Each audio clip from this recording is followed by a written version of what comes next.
Na tuombe. Baba mwenyezi na mwenye rehema, kubali kusikia maombi yetu.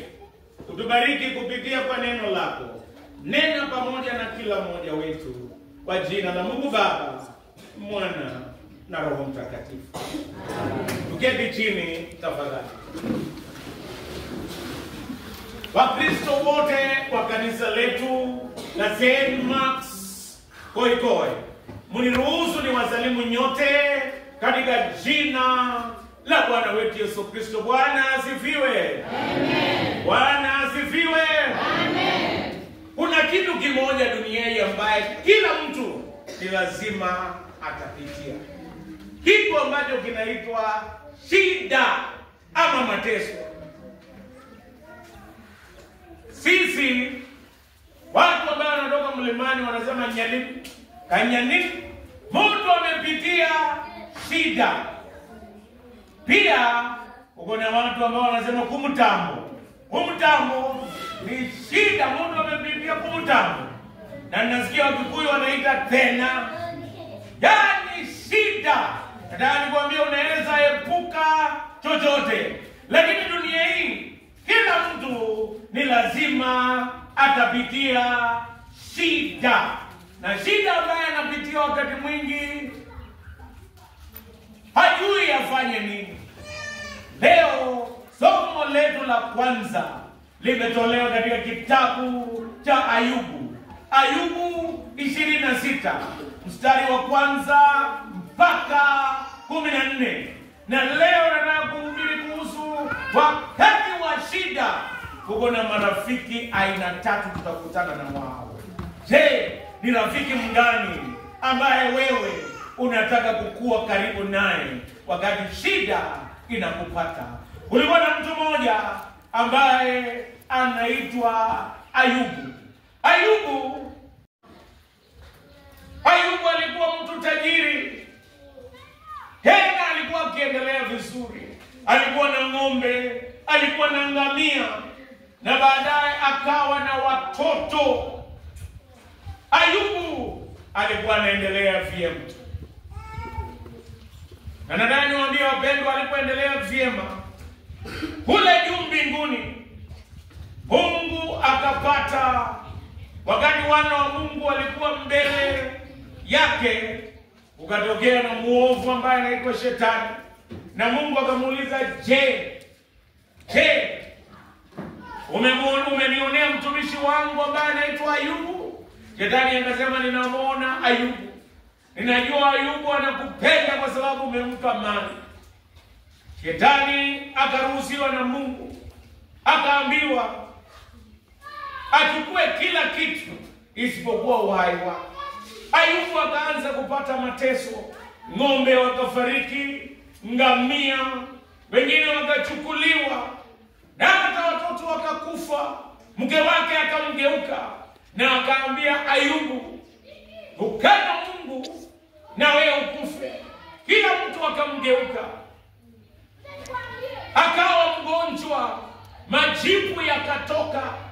Na mimi ninakwambia Ayubu anawakilisha karibu kila mtu ulimwengu huu. Kila mtu atapitia shida. Kila mtu atapitia kumtambo. Ama tena, ama kila mmoja atapitia nyelu, atapitia shida. Je, nataka ujue kuko na marafiki aina tatu. Marafiki watatu wa Ayubu: Elfas, Zofa na mwingine ambaye alikuwa anaitwa Bilha.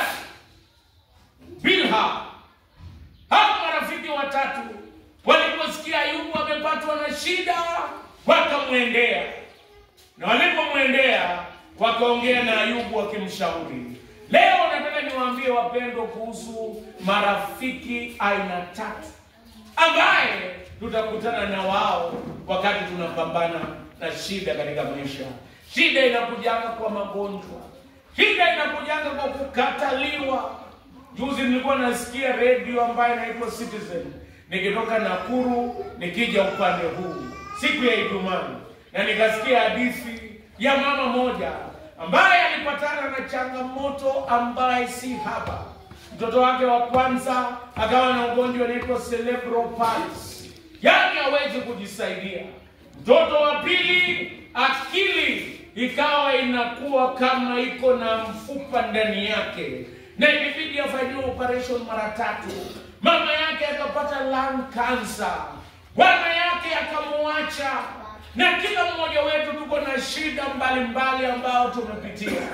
Leo nataka kusema wakati mwingine kuna wengine watoto wamewakataa, kuna wengine mali imekuwa ngumu, hata kuna wengine jamii imewakataa, na hata wakati mwingine kuna wengine ni wajane wamepitia hali ngumu. Nataka nikuulize, kuna marafiki aina 3 utakutana na wao. Ni vizuri ujue utafanya nini na wao.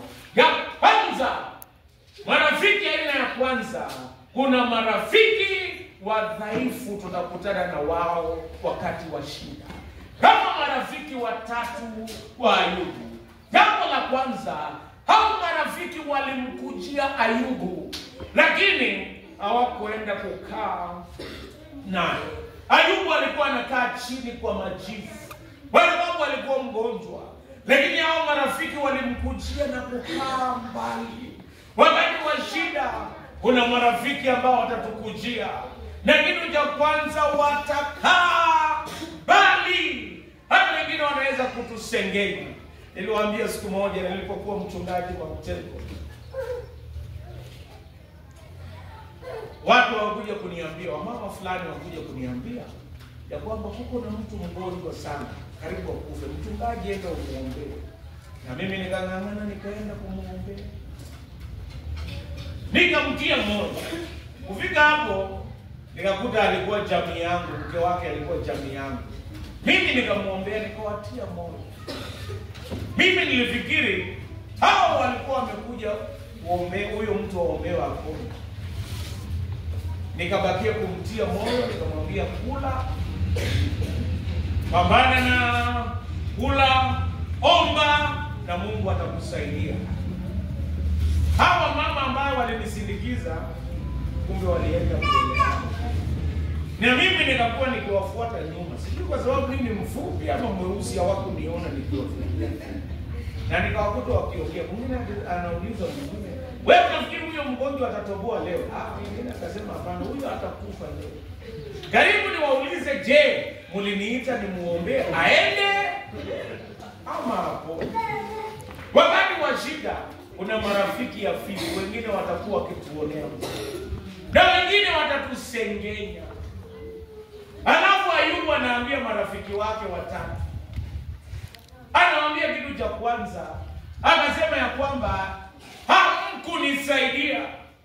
Kuna marafiki wakati wa shida hawatatusaidia. Wataweza kutusema, wataweza kutuongea, lakini hawatatusaidia. Hao marafiki hawakumsaidia Ayubu. Hata sisi wakati wa shida kuna marafiki ambaye hawatatusaidia. Hata wengine wanaweza kutugeuka. Mungu atusaidie tujue huko na marafiki wadhaifu tutakutana nao. Jambo la pili, kuna marafiki hawatatuokoa. Kuna mtu mmoja alikuwa na deni ya mwingine. Yeye alikuwa akisema ni rafiki yake kabisa. Rafiki yake kabisa. Alikuwa na deni, akamwambia karibu twende tustarehe. Huyu mtu akamwambia sitaki kustarehe, sitaki kwenda kunywa na wewe leo kwa sababu ni mgonjwa. Nataka tu ile pesa ulikuwa nayo yangu 10,000. Nirudishie rafiki yangu, nipeleke mtoto kesho hospitali. Huyo jamaa akamwambia sina pesa, lakini naomba uende hata ukunywe soda tu kwa bar. Kaenda naye kwa bar. Rafiki yake kabisa, kufika katikati ya ulevi, umewapora wako, piga risasi juu. Sema sisi tunataka hakuna kujificha, pesa yote. Huyo rafiki wamelala chini na rafiki yake akamwambia, ile 10,000 yako ambaye nilisema sina niko nayo. Na mimi kabla wezi waje kufikia nataka nikurudishie pesa yako. Wewe ni rafiki yangu sana. Na kesho nilisikia unataka kupeleka mtoto wapi? Hospitali. Sasa hii pesa mimi nataka nikurudishie sasa. Wacha niweke tu kwa mfuko yako. Wacha niweke kwa mfuko yako kama tumelala. Akachukua 10,000 akaweka kwa mfuko. Wezi walipokuwa wakikuja, kumbe mtu alikuwa ametumisha maaskari. Maaskari wakapiga risasi juu, wezi wakaogopa. Kabla hawajafikia hao jamaa, wakatoroka wakaenda. Askari walipoenda, huyu jamaa akamwambia rafiki yangu, hiyo pesa sikutaka kukupatia leo. So nirudishie tu. Yeye inisaidia alafu next week nitakurudishia. Huyu jamaa akasema nikagundua kumbe niko na marafiki. Huyu marafiki ambaye nimesema kitu cha kwanza hawatakusaidia. Una marafiki kama marafiki wa Ayubu, hawatakuokoa. Na hata wakikufanyia hiyo kidogo watajisifu. Huyu jamaa akasema hapana, Mungu amejibu maombi yangu. Nilitaka 10,000 na nimepata. Baadaye huyu akaenda kuongelesha watu, wakasema unaona hata mtoto alipoenda juzi kutibiwa, ni ile pesa nilimpatia. Kama si pesa kumpatia, huyo hakuna penye angefika. Mimi ni rafiki mzuri. Lakini huyu rafiki aligundua kuko na marafiki. Huko na marafiki ambaye ni hafifu. Hawatakuokoa.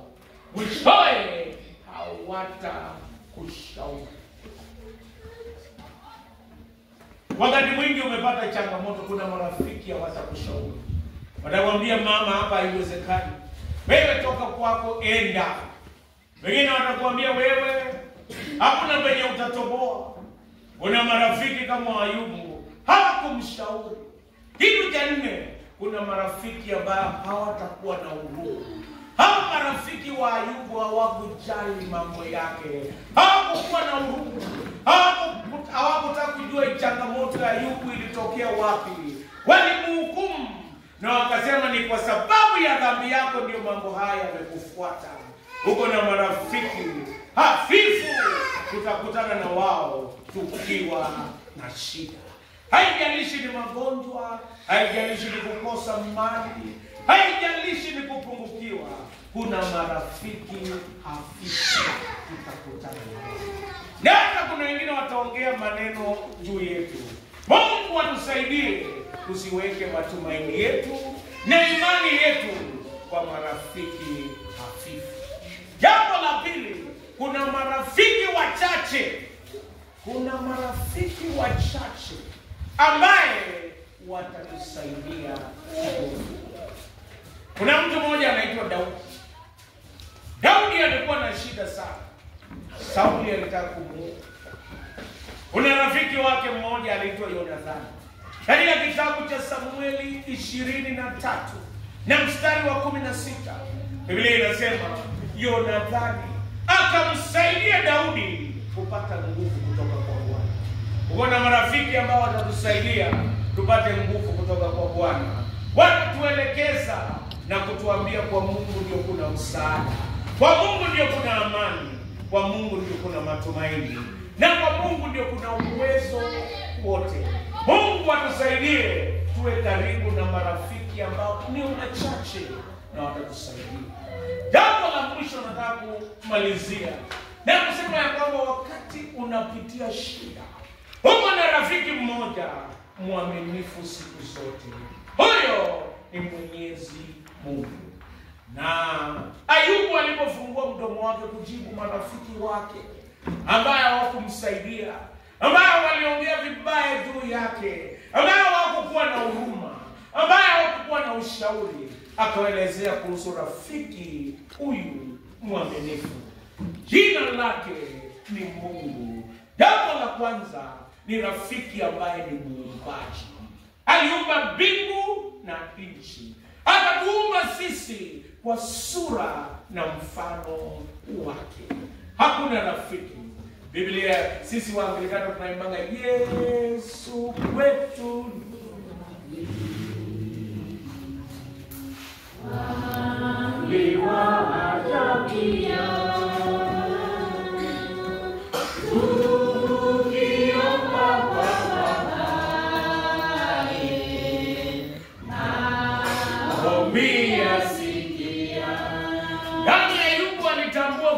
rafiki ambaye ni muumbaji, ambaye anakujali na ana uwezo. Hakuna neno lisilowezekana kwake. Mimi nataka nikuambie, wakati uko na shida, kuna rafiki mmoja mwaminifu. Yeye ni muumbaji, anakujua na anajua chenye unapitia. Siku moja nilikuwa na shida, nilitaka kwenda kulima Mount Elgon na sina pesa. Pale yenye nilipigwa ilikuwa inaitwa Tot Missionary Area. Mimi nikapiga hesabu, nilihitaji 17,000. Siku hiyo ilikuwa pesa mingi sana. Nikapiga hesabu kutokea Tot. Kanisa yangu ya mwisho ilikuwa Tot. Wenda mpaka kanisa ya mwisho inaitwa Aiman, makanisa 7. Nikapiga hesabu nikaona hata kupata shilingi 2,000 haiwezekani. Na unajua watu wakiwa na stress wanafanyanga mambo tofauti. Wengine wakiwa na stress anakula ugali korokoro mzima. Stress inaisha anashinda. Mwingine akiwa na stress anaenda kulala. Anasema wacha konile, analala. Stress inaisha. Wengine wakiwa na stress wanapiga kelele. Ni wazee ama wamama? Wamama ama wazee? Wazee ama wamama? Wamama, wazee wanasema ni wamama. Wakiwa na stress maneno stress imeisha. Mwingine akiwa na stress analia. Ni wazee ama wamama? Wamama wanalia nje, wazee wanalilia tu kwa moyo, kwa tumbo, macho. Wanalia kwa roho, kwa moyo yao. Mimi nilikuwa na stress, nikaamua kulala na blanketi. Na ndani nikwambie Tot ni pahali joto. Na mimi ni mweusi.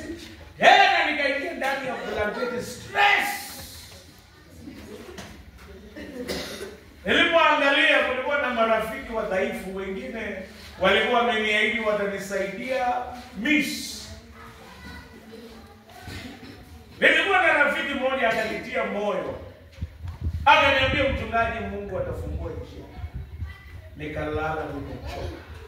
Lakini kuna rafiki mmoja alikuwa akinichapa. Saa 11 nikasikia mtu anagonga kwangu. Huko si rahisi padri kupata mgeni. Mtu akagonga.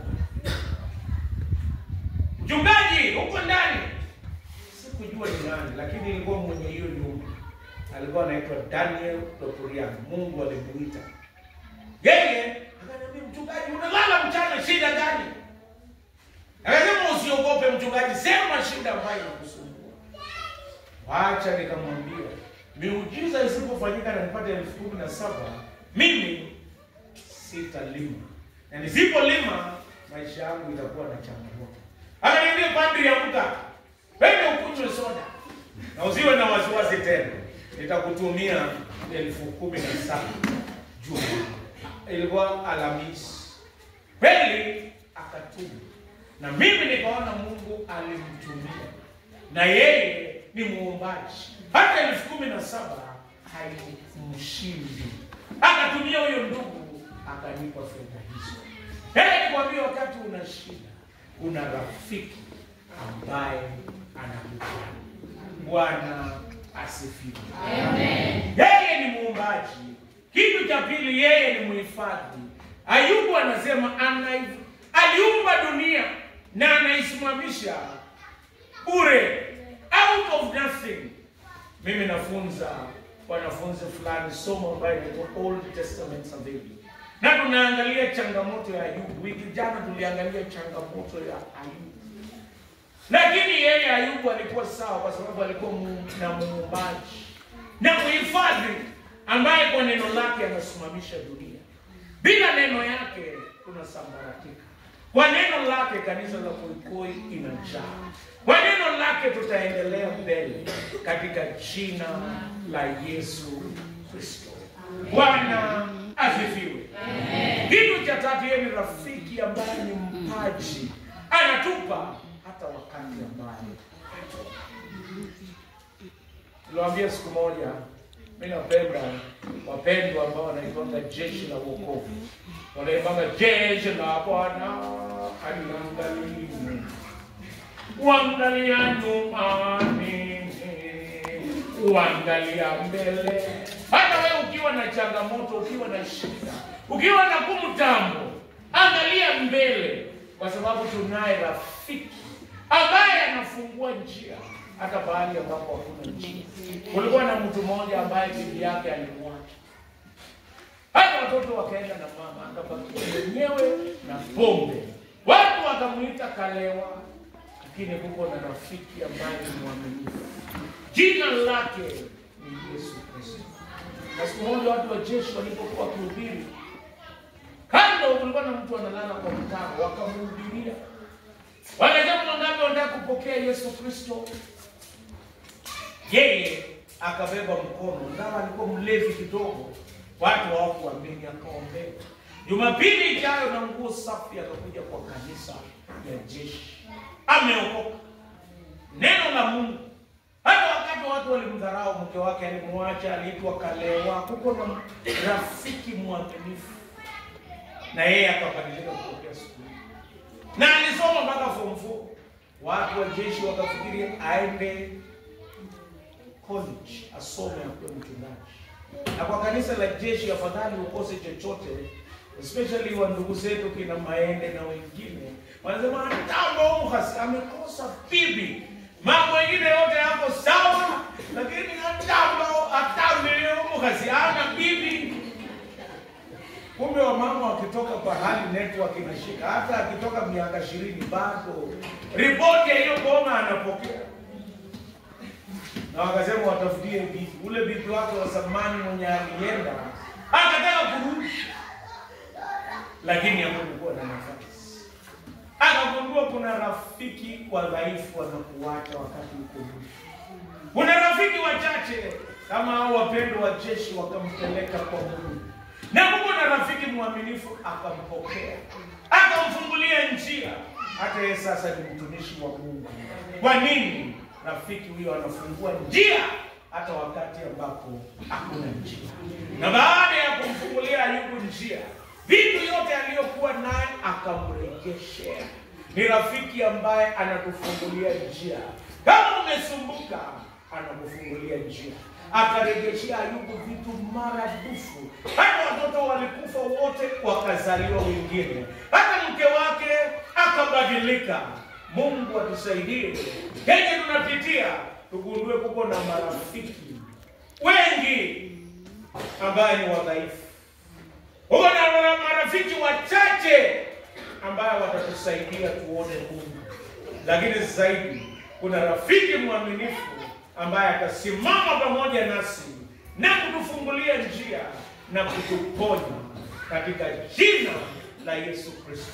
Nikimalizia, kuna mama alitoka na damu miaka 12. Marafiki wa wengi hawakumsaidia, wakaona ni mama aibu. Kuna marafiki wachache walimwambia Yesu anapita, lakini kuko na rafiki mmoja. Huyu mama akasema, ninapoguza mavazi yake damu itaacha. Kuko na rafiki mmoja ambaye atakufungulia njia, atakuponya na atakusaidia. Na kweli huyo mama alipoguza vazi la Yesu Kristo, damu iliacha kutoka. Mungu atusaidie, atuongoze na atuelekeze, na zaidi atutie moyo wa Kristo wa St. Mark's Oikoni. Kwa mwaka huu, sijui rafiki gani utategemea. Rafiki wengi wanaweza kuwa ukoo, wanaweza kuwa jamii, na hata hao marafiki wanasikianga sauti ya roho zingine si za Mungu. Wengine wanakuambia sauti zingine ambazo ni za kukuchanganya na kusema tuliona hii ikifanyika na hii, usifuate marafiki hao wengi. Marafiki wachache wasikie wanapokuongoza kufuatana na neno la Mungu. Lakini mshikilie rafiki mwaminifu, Mungu na Yesu Kristo. Nataka kuomba pamoja nawe. Sasa zingine kuna jambo ambayo linakusumbua, shida ambayo unapitia, nataka kuomba pamoja nawe. Tumwambie huyu rafiki mwaminifu akutembelee na kutuponya na kutana na mahitaji yetu. Kama unataka kuomba pamoja nawe, simama pale ambapo uko, nitakuweka mbele za Bwana. huyu rafiki. Hakuna raha